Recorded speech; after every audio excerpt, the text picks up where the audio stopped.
দীর্ঘদিনের অপেক্ষা অবসান হয়েছে। আজকে তোমাদের রেজাল্ট প্রকাশিত হয়েছে।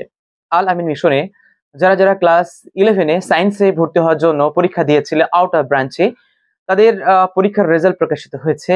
তো দ্রুত তোমরা দেখে নাও পরীক্ষার রেজাল্ট কিভাবে তোমরা জানতে পারবে। বলে রাখি, আল আমিন মিশনে দু ধরনের এক্সাম হয়। একটি হলো ইন্টার ব্রাঞ্চ এবং আরেকটি হলো আউটার ব্রাঞ্চ। ইন্টার ব্রাঞ্চ হচ্ছে যারা ক্লাস 10-এ আল আমিন মিশনে পড়ে, তাদের আলাদা করে একটা এক্সাম 1 মাস 2 মাস আগে হয়ে যায় এবং তারপর মাধ্যমিক পরীক্ষার ঠিক কিছুদিন পর পরেই আহ, এবার 23 তারিখে হয়েছিল। তো এই 23 তারিখে কিছুদিন পর পরেই মাধ্যমিক পরীক্ষার পর পরেই একটা এক্সাম হয়, সেটা হচ্ছে আউটার ব্রাঞ্চে। তো আউটার ব্রাঞ্চ মানে হচ্ছে বাইরেকার স্টুডেন্টদের, এবারে আউটার ব্রাঞ্চ স্টুডেন্ট বেশি সংখ্যক নেওয়া হবে এমনটা জানা গেছে। তো সেক্ষেত্রে আউটার ব্রাঞ্চের রেজাল্ট প্রকাশিত হয়েছে। যারা যারা ক্লাস 11-এ সায়েন্সে আল আমিন মিশনে ভর্তি হতে চাও, তো তাদের জন্য রেজাল্ট প্রকাশিত হয়েছে। তোমরা দ্রুত দেখে নাও কি করে তোমরা দেখতে হবে, এবং বাকি যে প্রসিডিউর গুলো রয়েছে রেজাল্টের পর তোমরা কি করবে, কাউন্সিলিং করতে হবে। কাউন্সিলিং এর পর তোমরা কি করবে, কাউন্সিলিং এর পর কাউন্সিলিং এর জন্য আলাদা করে রেজাল্ট বার হবে। রেজাল্ট বার হওয়ার পর তোমাদেরকে আলাদা করে ব্রাঞ্চ দেবে। ব্রাঞ্চ দেওয়ার পর তারপর তোমরা সেখানে গিয়ে ফিস পেমেন্ট করে তারপর তোমরা অ্যাডমিশন নিতে পারবে এবং তারপর তোমাদের তল্পা নিয়ে গিয়ে তোমরা ক্লাস করতে পারবে। তো লম্বা একটা প্রসেস। সো এই লম্বা একটা প্রসেস, নানা পদে পদে তোমাদের অনেক সমস্যার সম্মুখীন হতে হবে এবং এই সমস্যা যাতে তোমরা না পড়ো সেজন্য আমি তো সবসময় তোমাদের হেল্প করার জন্য রয়েছি। তো তোমরা কমেন্ট সেকশনে কমেন্ট করবে বাকি তথ্য জানার জন্য।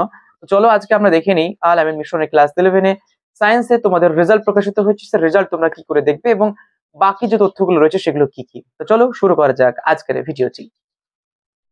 ক্লাস 11 সায়েন্সে বাংলা মিডিয়ামে অধীর আগ্রহে যারা রেজাল্টের জন্য অপেক্ষা করছিলে তারা সরাসরি গুগলে গিয়ে তোমরা সার্চ করবে আল আমিন মিশন।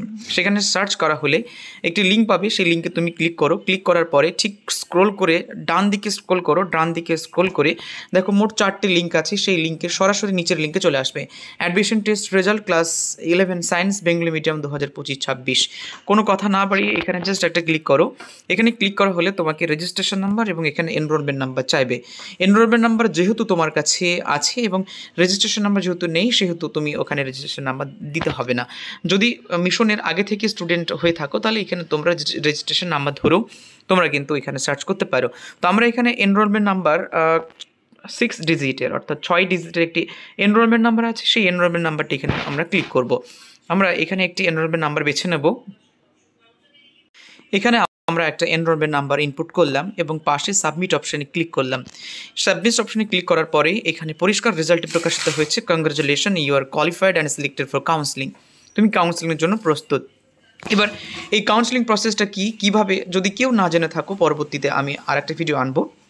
তো এখানে লেখা আছে ওমর আলী মোল্লা কোয়ালিফাইড হয়েছে এবং এখানে মিটিং আইডি বা ইত্যাদি সব দিয়ে দিয়েছে। মিটিং আইডি কেমন করে কি করতে হয় এই টোটাল প্রসিডিওরগুলো আমি বলে দেবো। তবে জুম অ্যাপ্লিকেশনে কাউন্সিলিং স্টার্ট হবে 28 তারিখে এবং কাউন্সিলিং এন্ড হবে 3/3/2025 তারিখে।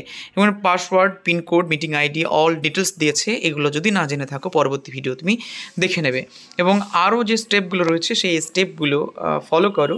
আর ফলো করার জন্য অবশ্যই তোমরা এই চ্যানেলটিকে সাবস্ক্রাইব করে রাখো এবং কমেন্ট করে তোমরা আরও যদি তথ্য কিছু জানার থাকে তো তোমরা জানতে পারো। তো ভিডিও এই পর্যন্তই।